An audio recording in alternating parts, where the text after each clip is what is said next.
দেখেন ৩৩ বছরে নির্বাচনটা বন্ধ ছিল, তো সেখানে ৩৩ বছরের যে অচল অবস্থা সেটি কাটিয়ে ওঠে অনেক জটিলতা ফেস করে, অনেক চ্যালেঞ্জের মোকাবেলা করে প্রশাসন এই নির্বাচনটা সুষ্ঠুভাবে সম্পন্ন করার জন্য সর্বাত্মক চেষ্টা করে গিয়েছে।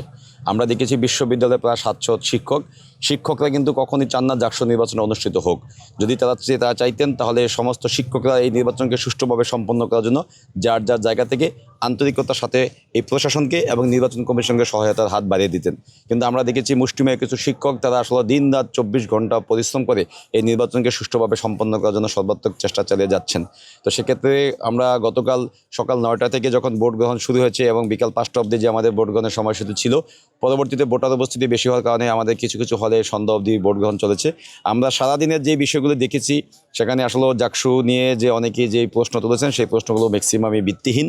কেননা এখানে নির্বাচনী কারচুপি বা কোনো রকম যে পক্ষপাতমূলক আচরণ যে বিষয়গুলো তার সামনে এসেছে সেগুলো কোনো রকমের সুস্পষ্ট কোনো ভিত্তি নেই।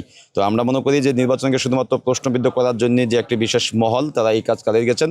তারা অতীতেও নির্বাচনকে বানচালের জন্য সর্বাত্মক চেষ্টা চালিয়ে গিয়েছিলেন, কিন্তু নির্বাচন বানচাল করতে তারা ব্যর্থ হয়ে পরবর্তীতে নির্বাচনের আগ মুহূর্তে এসে মূলত নির্বাচন বর্জন করেছে। তারা আসলে বরাডবির ভয়ই, নির্বাচনে পরাজিত হওয়ার ভয়ই মূলত এই নির্বাচন দুটি বর্জন করেছে বলে আমরা মনে করি।